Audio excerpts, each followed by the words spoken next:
Hello student, स्वागत है आप सभी का आपके अपने चैनल गॉड क्लासेस पर। गॉड क्लासेस यानी मैथ्स भी एंड मस्ती भी। तो बच्चों, आज की जो क्लास है बड़ी इंटरेस्टिंग क्लास है। आज हम करने वाले हैं quantitative aptitude applied mathematics class 11th का चैप्टर 3, जिसमें आज हम टॉपिक करने वाले हैं कैलेंडर। अब कहोगे सर आप कैलेंडर के बारे में क्या डिस्कस करना है, कैलेंडर तो हमारे घर में टंगा रहता है, कैलेंडर के बारे में तो सब कुछ हमें पता है। जी हाँ, सब कुछ आपको पता है, लेकिन कुछ चीज़ें ऐसी हैं जो आपको नहीं पता। मैं गारंटी दे रहा हूँ ये वीडियो देखने से पहले वो आपको चीज़ें नहीं पता होगी। हाँ, वीडियो देखने के बाद ये भी मैं गारंटी देता हूँ कि वो चीज़ आपको पता होगी जो किसी को नहीं पता होगी। अगर आप अपने सराउंडिंग में आसपास पूछेंगे ना, किसी से, अपने मदर से पूछेंगे, अपने फादर से पूछेंगे, ब्रदर सिस्टर, जिसने अप्लाइड मैथमेटिक्स नहीं पढ़ी है, डेफिनेटली मैं गारंटी दे रहा हूँ गलत आंसर देगा जो क्वेश्चन मैं यहाँ पर आज आपको बताने वाला हूँ। ठीक है, वो क्वेश्चन क्या है और वो कैसे आपको समझना है, ये सब चीज़ों के बारे में बात करते हैं। पहले कैलेंडर के बारे में थोड़ा सा बात कर लेते हैं। भाई कैलेंडर होता क्या है, कैलेंडर हम किसको बोलते हैं। कैलेंडर आपके घर में टंगा ही रहता है। तो कैलेंडर कोई एक चार्ट होता है जिसके अंदर डेट लिखी होती हैं, उसको हम कैलेंडर बोलते हैं। कैलेंडर के अंदर अगर हम बात करें तो मंथ्स की बात करें तो 12 मंथ्स होते हैं।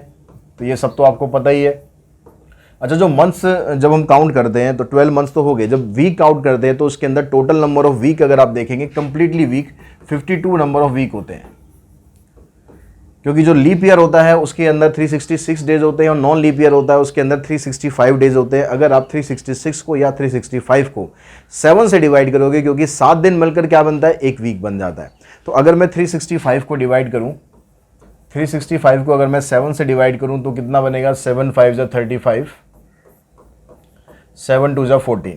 तो आपने देखा भाई एक दिन यहां पर एक्स्ट्रा बच रहा है और 52 आपके पास कंप्लीट नंबर ऑफ वीक्स है। अगर यहाँ 366 होगा तो आपके पास रिमाइंडर 2 बचेगा, लेकिन नंबर ऑफ वीक्स उसके अंदर 52 हैं। और जो वीक जब हम स्टार्ट करते हैं तो वीक कहाँ से स्टार्ट करते हैं, वीक की जो शुरुआत होती है वो मंडे से शुरुआत होती है, संडे से नहीं कर देना है। क्योंकि संडे और सैटरडे नॉर्मली हम क्या कहते हैं, हम क्या वीकेंड पे चिल करेंगे। वीकेंड पे चिल करने का मतलब क्या है, सैटरडे और संडे मज़ेदार अपना टाइम पास करेंगे। मंडे जब आता है तो फिर काम पे जाना होता है, टेंशन हो जाती है यार मंडे आने वाला है, चलो काम, लेकिन काम तो करना ही है। काम नहीं करेंगे तो आगे कैसे बढ़ेंगे। तो जो वीक की शुरुआत होती है वो मंडे से स्टार्ट होता है। अब इसके अलावा ये सारी चीज़ें तो आप कहोगे सर क्यों टाइम पास कर रहे हो, हमारा ये सब चीज़ें तो हमें पता है। ठीक है, हम बहुत स्मार्ट बच्चे हैं, बहुत स्मार्ट बच्चे आप लोगों, ये सब चीज़ें आपको पता होगी क्योंकि जनरली हम ये सब चीज़ पढ़ते ही रहते हैं। हाँ, लेकिन अगर मैं बात करूँ लीप ईयर की, तो लीप ईयर के बारे में कुछ ऐसा है, लीप ईयर के बारे में कुछ ऐसा है जो शायद आप नहीं जानते होंगे। हाँ, ये वीडियो देखने के बाद फिर आप ज़रूर जान जाएंगे। सबसे पहले अगर मैं आपसे क्वेश्चन पूछूं कि भाई लीप ईयर होता क्या है, मैं पहले बात कर रहा हूँ ऑर्डिनरी ईयर की। ऑर्डिनरी ईयर मतलब जो 100 साल बाद नहीं आते, सिंपल मतलब एक ऑर्डिनरी ईयर लेंगे, एक सेंचुरी ईयर लेंगे। सेंचुरी ईयर मतलब 100 200 300 जो हर 100 साल बाद आते हैं। तो उसके बारे में हम बाद में बात करेंगे, पहले ऑर्डिनरी ईयर के बारे में बात करते हैं कि ऑर्डिनरी ईयर में हमें आइडेंटिफाई करना है कि भाई लीप ईयर है या नहीं है। अगर लीप ईयर है तो उसका मतलब क्या होगा, अगर if year is divisible by 4, year is divisible by 4, then it is leap year. ऐसे ही हमने पढ़ा है, then it is a leap year. तो ये बात हम छोटी क्लासेस से पढ़ते आ रहे हैं कि जब भी हमें चेक करना होता है कि लीप ईयर है या नहीं है, उसको 4 से डिवाइड कर लेते हैं, डिवाइड पूरा हो गया तो वो लीप ईयर हो गया। ठीक है, जैसे अगर हम बात करें 2004 ये लीप ईयर था, 2008 ये भी लीप ईयर है, 2012 ये भी लीप ईयर है। तो इस तरीके से आप लीप ईयर फाइंड कर सकते हो। यानी यहाँ से कंक्लूजन ये भी आ गया कि ईयर अगर 4 से डिवाइड नहीं हो रहा, if year is not divisible by 4, not divisible by 4, then it is not a leap year, it is not a leap year. तो जैसे अभी जो साल चल रहा है 2022, ये 4 से डिवाइड नहीं होगा तो ये लीप ईयर नहीं है। 2023 लीप ईयर नहीं है। 2024 तो लीप ईयर है, वो 4 से डिवाइड हो जाएगा। ठीक है, जो 4 से डिवाइड ना हो वो लीप ईयर नहीं है। अब आप कहोगे सर ये भी कोई नई बात थोड़ी ना, ये भी तो पढ़ते आ रहे हैं भाई, लेकिन थोड़ा सा वेट करो, अब नई बात आप सीखोगे। अगर मैं बात करूँ सेंचुरी ईयर्स की, सेंचुरी ईयर मतलब 100 साल बाद जो आते हैं। ठीक है, 4 सेंचुरी ईयर्स। अगर सेंचुरी ईयर्स में मान लो मैं आपको एक सेंचुरी ईयर देता हूँ, मान लो मैंने आपको दे दिया 1500। अब आपसे पूछा जाए कि 1500 लीप ईयर है या नहीं है, मुझे फटाफट वीडियो को पॉज करो, पॉज करके सोचो, बताओ कि 1500 लीप ईयर है या नहीं है। ठीक है, आई थिंक आप लोगों ने सोच लिया होगा और आंसर भी दे दिया होगा, सबने आंसर दे दिया होगा, yes it is a leap year. लेकिन मैं आपको बताऊं ये लीप ईयर नहीं है। तो आप कहोगे ये क्या हो रहा है, अभी तो आप बता रहे थे कि भाई 4 से डिवाइड करेंगे तो लीप ईयर है, और 1500 को डिवाइड करेंगे तो 4 से डिवाइड हो जाएगा, तो लीप ईयर होना चाहिए। लेकिन वो बात कर रहा था मैं ऑर्डिनरी ईयर्स के बारे में, अब मैं बात कर रहा हूँ सेंचुरी ईयर्स के बारे में। और यही बात जो है वो मैक्सिमम लोगों को पता नहीं है कि जो सेंचुरी ईयर जब होता है तो उसमें 4 से डिविजिबल है या नहीं है, डजंट मैटर। वहाँ पर देखा जाता है कि 400 से डिविजिबल है या नहीं है। सेंचुरी ईयर को 4 से डिवाइड नहीं करना, सेंचुरी ईयर को 400 से डिवाइड करना है। If century year is divisible by 400, is divisible by 400, then it is called leap year। तब ये लीप ईयर बनेगा, अदरवाइज ये लीप ईयर नहीं होगा। then it is called leap year. और आप इसको सेंचुरी लीप ईयर भी बोल सकते हो, क्योंकि हर ये 400 साल बाद आता है, इसलिए सेंचुरी और लीप दोनों वर्ड इसमें आ जाएंगे, सेंचुरी लीप ईयर। अगर ये 400 से डिविजिबल नहीं है तो सेंचुरी लीप ईयर नहीं होगा। जैसे अगर मैं बात करूं 1600, ये एक सेंचुरी लीप ईयर है, ठीक है। 2000 सेंचुरी लीप ईयर है, इसके बाद आएगा 2400 सेंचुरी लीप ईयर होगा। लेकिन इसके बीच में जो आएगा 2100, 2200, 2300 या 1900 था, 1800 था, ये सारे के सारे लीप ईयर नहीं होंगे, ठीक है। तो ये आपको सेंचुरी ईयर में ध्यान रखना है। ये आपने नई बात डेफिनेटली आज सीखी होगी कि सेंचुरी ईयर को आपको 4 से डिवाइड नहीं करना है, सेंचुरी ईयर को आपको 400 से डिवाइड करके चेक करना है कि वो सेंचुरी लीप ईयर है या नहीं है। अगर हम नॉर्मली वैसे बात करें तो आप कोई भी ईयर है उसको उठा के आप देखोगे 4 से डिविजिबल है, 100 से डिविजिबल हो गया, 4 से डिविजिबल भी है, 100 से डिविजिबल है, तो वो सेंचुरी लीप ईयर, तो वो लीप ईयर नहीं काउंट होगा। उसके लिए उसको 400 से डिवाइड होना ज़रूरी होगा, अदरवाइज वो सेंचुरी लीप ईयर नहीं काउंट होगा, या लीप ईयर भी काउंट नहीं होगा, ठीक है। तो आई थिंक ये बात आपको नई सीखी होगी। इसके अलावा आज हम बात करने वाले हैं ऑड डेज के बारे में। देखिए, ये ऑड डेज का जो कंसेप्ट होगा ये आपके क्वेश्चंस में बड़ा काम आएगा, कि जब तक ये आपको ऑड डेज निकालने नहीं आएंगे तब तक आप क्वेश्चंस को आगे नहीं कर पाओगे। Number of odd days. अब ये ऑड डेज का मतलब क्या है? ऑड डेज का मतलब है कि जब हम एक वीक काउंट करते हैं तो वीक के अंदर 7 दिन हो जाते हैं। अब उस 7 दिन से आगे के जो दिन होते हैं वो एक्स्ट्रा दिन होते हैं, जब तक वीक कंप्लीट नहीं होता। मान लो मैं कहता हूं कि भाई 8 दिन का मेरे पास एक टाइम स्पैन है, तो 8 में से मैं कहूंगा कि 7 दिन का है तो एक वीक हो गया। जो एक दिन मेरे पास एक्स्ट्रा बच रहा है that is called odd days. यानी जो वीक के बाद वीक के बाद जो दिन हमारे बच जाते हैं, जब तक वो कंप्लीट वीक नहीं बनता तब तक वो ऑड डे रहेगा। तो ऑड डे कितने हो सकते हैं? ऑड डे 1 हो सकता है, ऑड डे 2 हो सकता है, ऑड डे 3 भी हो सकते हैं, 4 भी हो सकते हैं, 5 भी हो सकते हैं, 6 भी हो सकते हैं। 7 ऑड डेज नहीं हो सकते, क्योंकि 7 होते ही वो 7 से डिवाइड हो जाएगा। 7 + 7 14, 14 को 7 से डिवाइड करोगे तो 7 से कंप्लीटली डिवाइड होने के बाद कुछ नहीं बचेगा। तो यानी ऑड डेज आपके पास किसी भी वीक में, किसी भी ईयर में, किसी भी सेंचुरी लीप ईयर में ऑड डेज 1 से लेकर 6 तक के बीच में हो सकते हैं, इससे ज़्यादा ऑड डेज नहीं हो सकते। अब ये ऑड डेज हम निकालेंगे कैसे? कैसे हमें पता लगेगा कि भाई ऑड डे किस में कितने हैं? पहले हम बात करते हैं लीप ईयर के बारे में और ऑर्डिनरी ईयर के बारे में, ठीक है। पहले हम बात करते हैं फॉर नॉन लीप ईयर। अगर लीप ईयर नहीं है, अब लीप ईयर नहीं है तो हमने देखा था पीछे कि जब हमने डिवाइड करके देखा तो उसमें हमारे पास एक दिन एक्स्ट्रा बच रहा था, देखा था ना अभी डिवाइड करके, ठीक है। पीछे ले चलता हूँ मैं आपको, जहाँ पर हमने इसको डिवाइड किया था। ऑर्डिनरी ईयर की बात जब की थी तो 7 से हमने डिवाइड करा तो 52 वीक्स तो कंप्लीट हो गए। हमारे पास एक एक्स्ट्रा दिन बचा जो वीक से बाहर चला गया। यानी अगर हम सिर्फ यहाँ नॉन लीप ईयर की बात कर रहे हैं तो उस नॉन लीप ईयर के अंदर एक ऑड डे होगा, ठीक है। यहाँ पर मैं लिख देता हूँ ऑड डेज। ऐसे ही अगर हम लीप ईयर की बात करेंगे, फॉर लीप ईयर, तो लीप ईयर के अंदर जब आप डिवाइड करेंगे तो 52 वीक के बाद 2 रिमाइंडर बचेगा, यानी उसके अंदर 2 ऑड डेज हो जाएंगे। अगर उसके बाद हम बात करें, अब हम सीधा चलते हैं सेंचुरी ईयर पर, ठीक है। फॉर 100 ईयर्स, 100 साल के अंदर कितने ऑड डेज होंगे, ठीक है। एक एक साल का तो हमने निकाल लिया, भाई एक लीप ईयर के अंदर इतने हो गए, एक नॉन लीप ईयर के अंदर इतने हो गए। अब 100 साल का कैसे निकालें? तो 100 साल का निकालने के लिए हम इसके जितने भी ईयर्स हैं उसको डिवाइड कर देते हैं कि how many leap years and how many non leap years are there. तो अगर 100 साल को मैं डिवाइड करूं, क्योंकि 4-4 साल के स्पैन पर लीप ईयर बनता है, तो अगर मैं 4 से डिवाइड करूं तो 25 आएगा। लेकिन 25 आपको नहीं लेना, क्योंकि जो 100वां साल आएगा वो लीप ईयर नहीं है। अभी हमने डिस्कस किया ना कि जो 100वां साल आएगा वो लीप ईयर नहीं है, क्योंकि वो 400 से डिवाइड नहीं हो रहा है। यानी इसके अंदर अगर हम बात करूं, पहले 100 साल के अंदर 24 लीप ईयर आएंगे आपके, और उसके अलावा 76 नॉन लीप ईयर आएंगे। 24 लीप ईयर आएंगे और बाकी जो 76 है वो क्या आएंगे, नॉन लीप ईयर आएंगे। अब इसके हिसाब से अगर हम देखें कि भाई एक लीप ईयर के अंदर 2 ऑड डेज हैं, तो हमारे पास 24 लीप ईयर बन रहे हैं, तो इसका मतलब कितने ऑड डेज हुए, 24 इंटू में 2 प्लस 76 नॉन लीप ईयर है, और 76 नॉन लीप ईयर के अंदर एक एक दिन एक्स्ट्रा मिलेगा, तो 76 इंटू 1, तो कितने हो गए यहाँ से 48 प्लस 76, ये आ गया आपके पास 124। यानी टोटल ऑड डेज इसमें बन गए 124।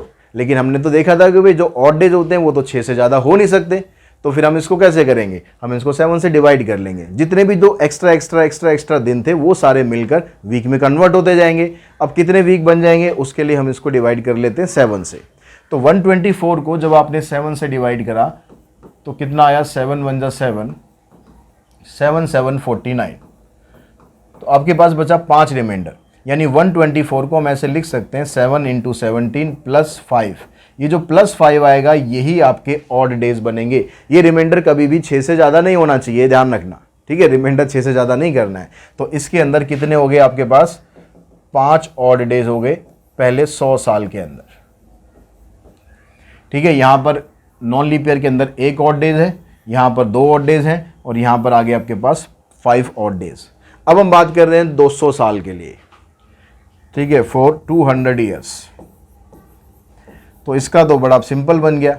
जब 100 साल के अंदर 5 दिन है तो 200 साल के अंदर कितने हो जाएंगे, उसके डबल हो जाएंगे, ठीक है। 200 साल के अंदर कितने हुए, 10 दिन हुए, लेकिन 10 तो फिर 7 से बड़ा हो गया, तो फिर इसको डिवाइड कर दो आप 7 से। 7 से डिवाइड करने पर क्या आएगा, 7 इंटू 1, और रिमाइंडर आएगा 3। यानी यहाँ पर बनेंगे 3 ऑड डेज। तो अगर हम 200 साल की बात करें तो 3 इसके अंदर ऑड डेज बनेंगे। उसके बाद हम चलते हैं फिर 300 साल पर। 300 साल में क्या होगा, 300 साल में भी ऐसा ही होगा। अगर 100 साल के अंदर 5 दिन है तो 300 साल के अंदर 3 से मल्टीप्लाई कर दो। 5 को 3 से मल्टीप्लाई करेंगे 15। अब ये भी 7 उससे बड़ा आ गया 7 से, तो इसको डिवाइड करोगे आप 7 से, कितने पे जाएगा, 7 2 जा 14, और 1 बचेगा रिमाइंडर, तो यहां पर आ गया 1 ऑड डे। यानी बात क्या है, यहां पर 300 साल के अंदर 1 ऑड डे आपको मिल गया। अब हम बात करते हैं 400 साल के अंदर क्या होगा। अब 400 साल के अंदर हम वैसे ही करेंगे, 100 साल के अंदर कितने दिन थे, 5 थे, तो 400 साल के अंदर 4 से मल्टीप्लाई कर दो, 5 इंटू 4। लेकिन इसके अंदर आपको एक प्लस और करना है। अब कहोगे सर ये प्लस कहाँ से आ गया भाई, ठीक है, ये प्लस कहाँ से आ गया, सोचो प्लस कहाँ से आ गया। मैंने आपको बताया था कि जो 400वां साल होता है, क्योंकि ये 400 से डिवाइड हो जाएगा तो ये लीप ईयर होगा। अभी तक हम क्या कंसीडर कर रहे थे, जो 100 साल है, 200 साल है या 300 साल है, वो नॉन लीप ईयर कंसीडर कर रहे थे। तो नॉन लीप ईयर के अंदर एक एक्स्ट्रा दिन होता है, तो वो एक दिन तो हम इसमें ऑलरेडी लेके चल रहे थे। लेकिन जब हम 400 साल पे पहुंचे तो 400 साल वो लीप ईयर बनता है, तो वहां पर लास्ट में 2 ऑड डेज होने चाहिए थे। तो 1 ऑड डेज तो हम ऑलरेडी लेके चल रहे थे नॉर्मल ईयर की तरह। लीप ईयर की वजह से एक दिन और एक्स्ट्रा बढ़ गया, इसलिए वो एक दिन आपको इसमें ऐड करना है। तो 20 दिन तो ये हो गए और एक दिन ये हो गया, यानी टोटल मिलाकर 21 दिन हो गए। और 21 को अगर मैं डिवाइड करूंगा 7 से तो कंप्लीटली डिवाइड हो जाएगा, रिमाइंडर बचेगा 0, यानी यहां पर आएगा 0 ऑड डेज। यानी 400 साल के बाद कोई भी एक्स्ट्रा दिन नहीं बचता है, पूरे के पूरे जो वीक है ना वो कंप्लीट हो जाते हैं, फिर दोबारा नए सिरे से मंडे से आगे डेट स्टार्ट होती है। तो इस तरह से आप 100 साल के अंदर, 200 साल के अंदर, 300 साल के अंदर इनके डेज आपको ध्यान रखने की भाई कितने, ये आपको बार बार सॉल्व करने की ज़रूरत नहीं है। मैंने एक बार समझा दिया, कंसेप्ट आपको समझ में आ गया। आपको बस अब ये ध्यान रखना है कि भाई जो लीप ईयर है, नॉन लीप ईयर है, इसका 1 ऑड डे होता है।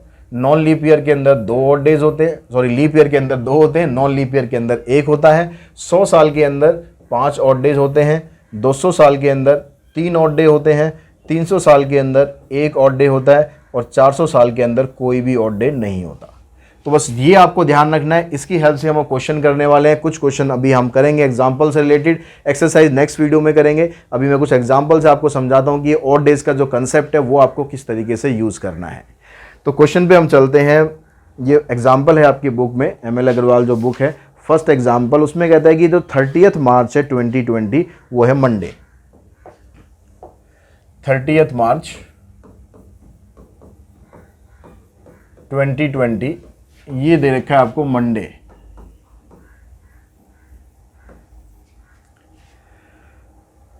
आपको बताना है कि भाई 61 डेज के बाद कौन सा दिन होगा। ठीक है, आफ्टर 61 डेज। अब आप ये देखो कि जो ये 61 डेज का जो स्पैन है, अब 61 एक एक करके काउंट नहीं करना कि पहला दिन ये होगा, ट्यूसडे होगा, फिर वेडनेसडे होगा, इस तरह से काउंट नहीं करना, बहुत टाइम लग जाएगा। हमें यूज़ करना है ऑड डेज का कंसेप्ट। अगर हम 61 को 7 से डिवाइड करें तो कितना रिमाइंडर बचता है? तो 7 से अगर मैं 61 को डिवाइड करूं तो 7 8 जा होता है 56, तो 7 8 जा 56, 56 प्लस में 5 61, तो 5 हमारे पास यहाँ पर एक्स्ट्रा दिन बच रहे हैं। अब 5 एक्स्ट्रा दिन का मतलब क्या हुआ? हमारा जो ये दिन था 30 मार्च था मंडे, हमें उससे आगे से स्टार्ट करना है, 5वां दिन हमें चाहिए। तो पहला दिन क्या बनेगा? पहला दिन मतलब 31 मार्च। ठीक है, 31 मार्च मैं यहाँ पर लिख देता हूँ। 31 मार्च को क्या बनेगा? ट्यूसडे बनेगा, पहला दिन हुआ। फिर 1 अप्रैल, 2 अप्रैल, 3 अप्रैल, फिर 4 अप्रैल, 5वां दिन यही पड़ेगा ना, 1 2 3 4 5, यानी 4 अप्रैल को क्या पड़ेगा? Tuesday, Wednesday, Thursday, Friday, Saturday. तो अब से यानी 30 मार्च 2020 के बाद, जिस दिन मंडे था, उसके 5 दिन बाद 61 डेज के बाद जो दिन पड़ेगा वो 4 अप्रैल का दिन पड़ेगा, और उसका जो वार होगा वो होगा शनिवार, सैटरडे। ठीक है, इस तरीके से आपको देखो, अगर आपने ऑड डेज का कंसेप्ट नहीं पढ़ा होता तो फिर आप उसको एक एक दिन करके काउंट कर रहे होते या वीक वीक करके काउंट कर रहे होते, फिर उस तरह से आप निकालते। लेकिन ऑड डेज का कंसेप्ट आपको पता है कि भैया 5 दिन एक्स्ट्रा पड़ेंगे। अब 5 दिन एक्स्ट्रा आप काउंट कर लो, मंडे से आगे 5 दिन एक्स्ट्रा काउंट कर लो, वे Tuesday, Wednesday, Thursday, Friday, Saturday. उसके बाद डेट उसके हिसाब से काउंट कर लो कि 4 अप्रैल की डेट पड़ेगी और सैटरडे का दिन पड़ेगा। एक क्वेश्चन और करते हैं हम इसमें। एक क्वेश्चन, नेक्स्ट क्वेश्चन में कहता है कि एग्जाम्पल नंबर ये 4 है कि 4 अक्टूबर 1986 को है सैटरडे। 4 अक्टूबर 1986 को है सैटरडे।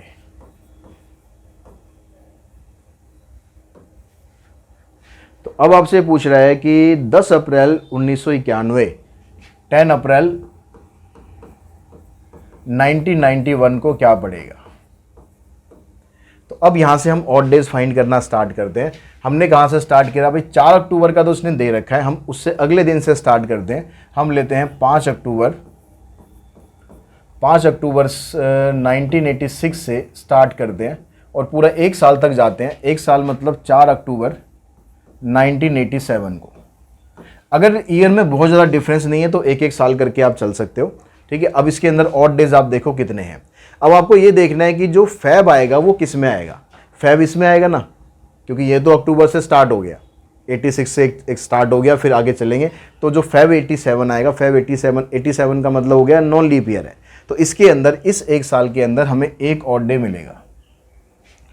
उसके बाद फिर हम अगला साल देखते हैं। 5 अक्टूबर 1987 से हम स्टार्ट करते हैं 4 अक्टूबर 1988 तक। अब ये जो 1988 है ये लीप ईयर है, यानी फैब जो आएगी 1988 की आएगी, यानी लीप ईयर की वजह से आपको यहाँ पर 2 एक्स्ट्रा डेज मिलेंगे।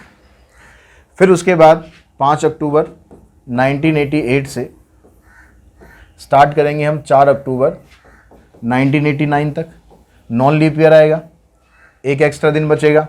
फिर ऐसे 1989 से 1990 तक आ जाएंगे, फिर आपके पास एक एक्स्ट्रा दिन बचेगा।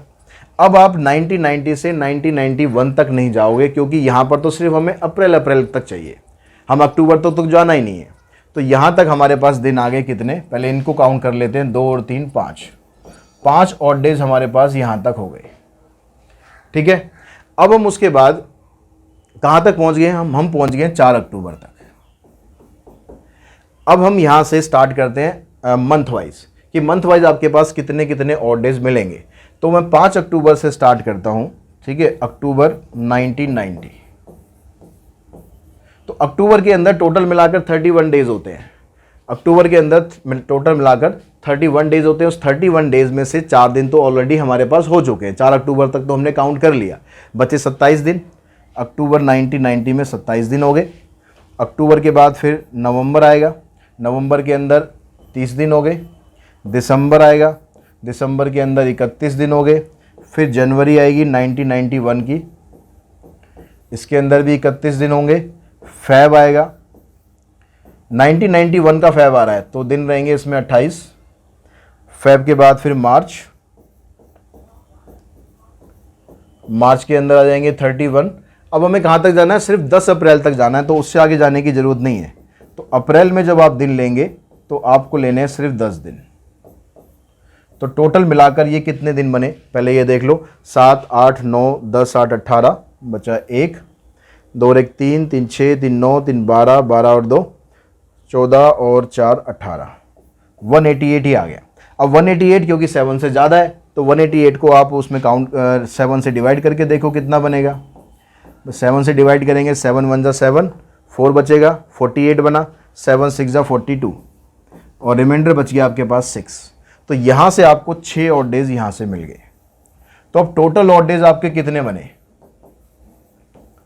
टोटल ऑड डेज कितने बने? 5 तो यहाँ से मिले आपको और 6 यहाँ से मिल गए, यानी टोटल मिलाकर 11 ऑड डेज हो गए। और 11 भी 7 से बड़ा हो रहा है तो 7 से इसको और डिवाइड करो, रिमाइंडर बचेगा 4। यानी टोटल मिलाकर इस डेट से जब आप इस डेट तक आ रहे हो तो 4 ऑड डेज आपको मिलेंगे। अब 4 ऑड डेज का मतलब 4 दिन बाद क्या पड़ेगा? ये था स्टार्ट सैटरडे से, तो सैटरडे के बाद जो पहला दिन पड़ेगा संडे, संडे के बाद मंडे, मंडे के बाद ट्यूसडे, ट्यूसडे के बाद क्या पड़ेगा? वेडनेसडे। तो ये वाला जो दिन था हमारा ये होना चाहिए वेडनेसडे।